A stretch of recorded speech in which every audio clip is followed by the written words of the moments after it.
A lot of discussion lately around storytelling, leaders wanting to learn more about how to use this influencing tool. Because at the end of the week, people are never going to remember all of the data we present. However, they will never forget a compelling story. I want to introduce you to a dear friend and colleague, world-renowned communication expert Jeff Black. He's going to share with you a very important story. Prepare to be inspired.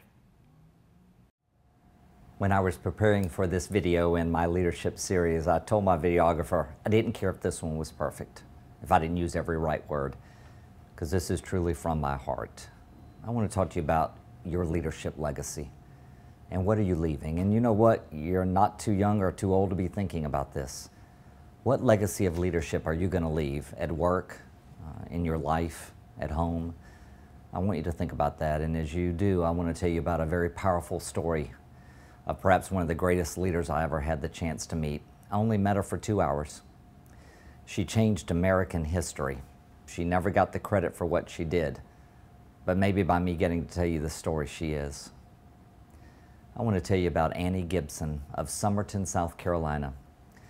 Annie Gibson lived just 8 miles from where I grew up in Manning, South Carolina. She agreed to talk with me for 2 hours. She didn't grant media interviews. She was a very private woman, but what a person of great courage and of great faith. And I want to share her story with you.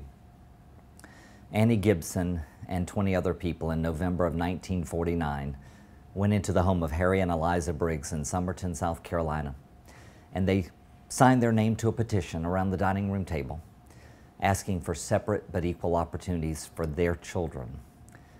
They simply wanted a used school bus and used books because, see, the children who went to the other school had new ones.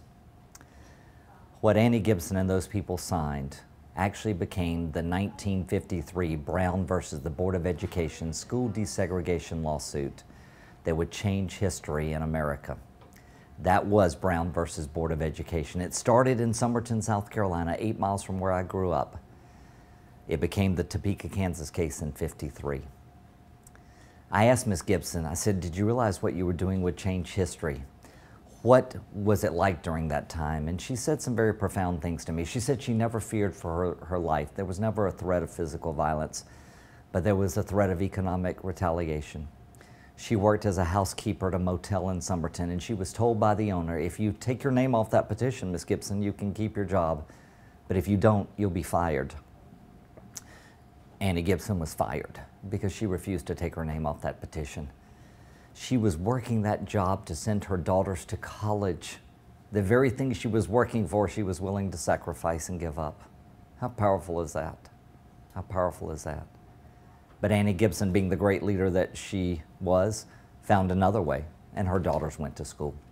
Because that's what leaders do. When one door is closed, they find another one to open. They keep moving until they find another one. That was the legacy Annie Gibson left.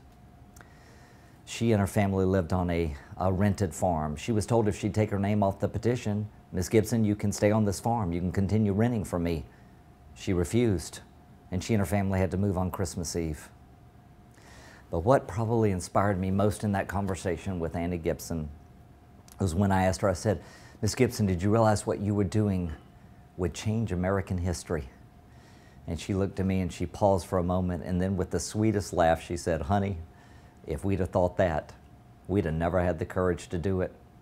We weren't trying to change America. We were trying to change Summerton, South Carolina. We were just trying to do what was right for our children and our community. And she went on to tell me, she said, you know, sometimes we get overwhelmed by the mountain, the big thing in front of us, when in fact, and these were her direct words to me, she said, all we need to do is to keep our eyes on the little path before us. And isn't that really what gets us over the hot, difficult time in our life, is to keep our eyes on the little path before us? That's what she did. That's what those other people did. Talk about a brand of courage. Oh my goodness. There's a reason I tell you this story, because as you think about leaving a leadership legacy, I want you to think about this. Sometimes you're going to do things that will impact people you never met, and it may take years down the road before that happens. Annie Gibson and those others signed that petition in November 1949. It took 20 years for there to be a first grade class of full integration in Clarendon County, South Carolina. And the reason I tell you this story is because I was in that first grade class. Look at the picture. Look at the little boy on the front row in the middle. And that is Jeff Black. And that is why I tell you this story, because Annie Gibson made a profound difference in my life. I think I learned more about diversity and inclusiveness in the first grade at 6 years old than I could have ever learned anywhere else at any other time in my life. That's very powerful for me, and that is what the legacy I want to leave to others. And that's certainly what Annie Gibson left to me. Think about this, if you would, please. It's never too late to think about the legacy you want to leave, as perhaps you leave your company, change to another company, whatever it might be. I was with a client not long ago, and one of the participants said, it's not just about what we're doing today, it's about how we want to be remembered. Annie Gibson passed away 4 or 5 years after I had the chance to talk with her. Her family asked me to be one of the speakers at her funeral, and that was a profound moment for me. It really was. What's your leadership legacy? Start working on it today.